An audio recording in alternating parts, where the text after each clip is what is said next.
indicando ela para o grupo da Rosana. Não é, Rosana? Projeto Acolher.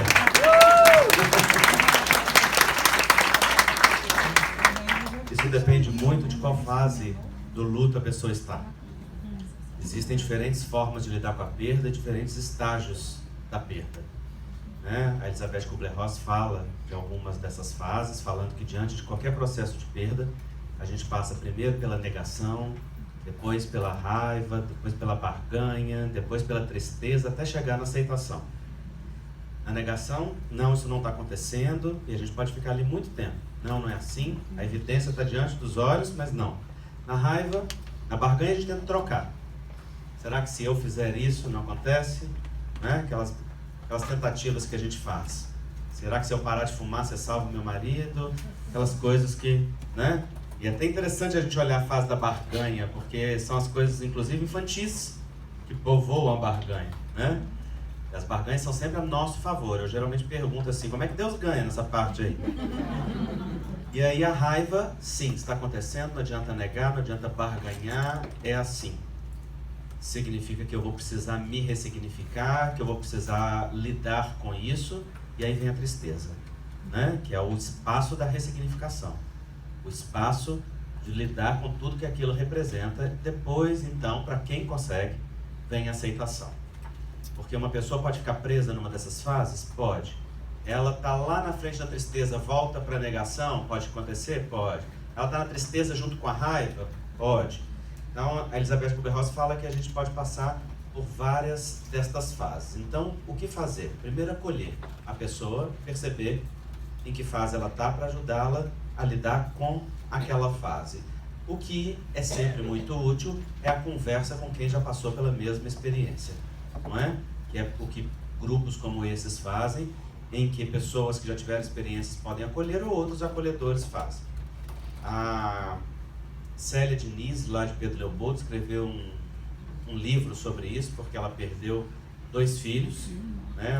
Recebeu carta de Chico Xavier, inclusive, de um deles, e ela conta, chama-se Vencendo a Morte, ou Vencendo a Dor da Morte, uma das duas coisas.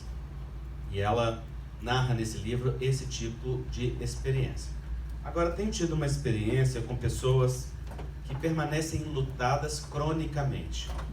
Isso significa, passou aquele período considerado saudável ou natural do luto, que segundo a psicologia aí é normalmente até 2 anos, e a pessoa permanece naquele movimento, agarrada em uma das fases, e aí é muito comum essas pessoas terem dificuldades de fluir na vida, porque frequentemente se instala um movimento de morte na própria pessoa, em que ela quer ir na direção daquele que é amado e que se foi antes, quando se trata, por exemplo, de uma perda pela morte. E uma das coisas que eu trabalho sempre com essas pessoas é aprender a ressuscitar aquele que se ama. Os nossos amores, as nossas pessoas amadas não morrem quando morrem, morrem quando nós as matamos. Se nós as deixamos vivas em nós, elas não morrem, elas permanecem vivas. Então, ressuscitar aqueles que nós amamos é deixar que eles sejam presenças vivas em nós, ao invés de ausências mortas. E isso é um respeito a eles dentro do coração. É quando nós olhamos para o próprio amor deles por nós e vemos que se despedir do outro é se encher do outro, não é se esvaziar dele. E o outro, então, permanece cheio dentro do nosso próprio coração. O que os filhos faziam através da mediunidade de Chico Xavier? Iam falar com as suas mães, consolavam, falavam como é que estavam, falavam um pouquinho também da dor delas, e no final: agora, mãe, para de chorar e vamos trabalhar. Estão me falando aqui para a gente poder servir a vida. Pega o amor que você tem por mim e distribui para os outros órfãos da existência em meu nome, e eu vou estar com você. Olha que coisa linda. O que esses filhos estavam falando para a mãe? Agora para de me matar. Já choramos, foi duro para mim, foi duro para você, mas a realidade é o que é. Agora vamos fazer algo bom com aquilo que nos aconteceu. Vamos nos conectar em outro nível. Para de viver da minha morte, e passa a viver da vida que há em mim, que continua a existir. E juntos vamos oferecer o que nós temos, e não podemos mais conviver na alegria de distribuir o amor uns para os outros, vamos partilhar, não é? E isso é possível que nós façamos. Me lembrei aqui, só para encerrar, contar um casinho de uma criança que estava vivendo um luto antecipado. Eu lembro que eu era estudante de medicina, fui visitar uma amiga que estava no pronto-socorro ao lado da faculdade, fazendo sutura, vou falar alguma coisa com ela, e ao chegar lá, eu ouvi gritos, uma criança berrando. E eu falei, estão matando, né? E fui lá dentro ver o que era, como é pronto-socorro, sutura. Geralmente a gente vê feridas muito grandes. Não, a criança tinha um corte importante na cabeça, que precisava de ser suturado, mas não estava em grande estado crítico, não. Mas nós temos um método muito delicado e suave para dar ponto em criança, não sei se você sabe.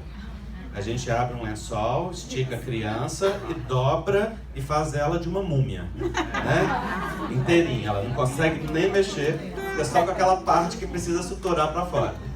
E ela já estava assim, estava tentando, e haviam 4 adultos tentando segurá-la, e não conseguiam. E ela se debatendo. Era um menino de mais ou menos uns 8 anos de idade. E o que me chamou a atenção, fiquei olhando aquela cena, primeiro, um garoto que tem força maior do que 4 adultos tentando segurar. Segundo, que ele gritava, eu vou morrer, eu vou morrer, eu vou morrer. E eu achei aquilo estranho. Eu falei, ele vai ter uma sutura e ele acha que vai morrer com um pontinho desse? É alguma coisa estranha. Então, eu sou bem enxerido. Eu cheguei perto e perguntei para a tia, o que está acontecendo com essa criança? Tem alguma coisa acontecendo na vida dela?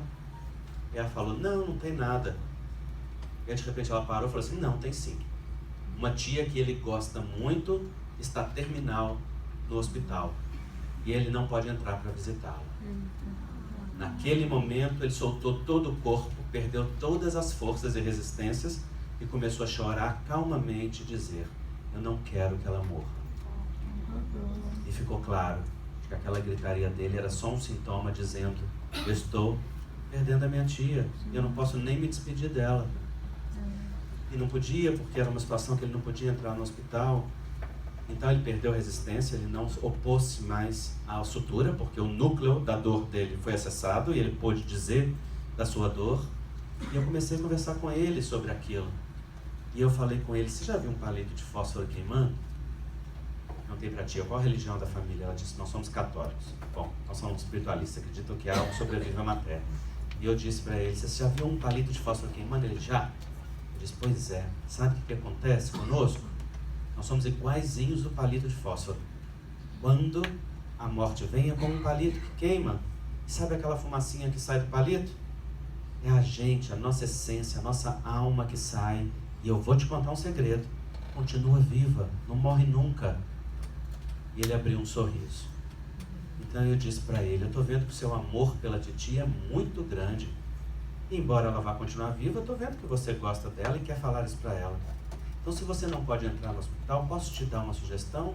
Ele disse, sim. Escreve uma carta para ela. Escreve essa carta e fala do seu amor para ela com toda a sua espontaneidade. E ele sorriu. E então eu disse, sabe, o amor da gente é como se fosse um bolo grande. E a gente às vezes pode aprender a partir esse bolo em vários pedacinhos e distribuir.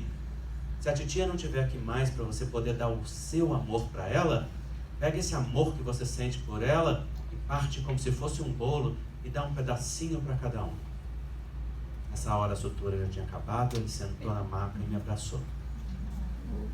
E eu não esqueço daquele abraço. Deixar vivo aqueles que nós amamos, poder dizer do nosso amor, poder distribuir o bolo com a humanidade em nome deles. Assim, a gente se alegra com eles todos os dias e deixamos de caminhar pela vida como se fôssemos órfãos e passamos a caminhar como pais, como mães, como filhos, irmãos, amigos daqueles que amamos e eles junto conosco no nosso coração. É isso aí.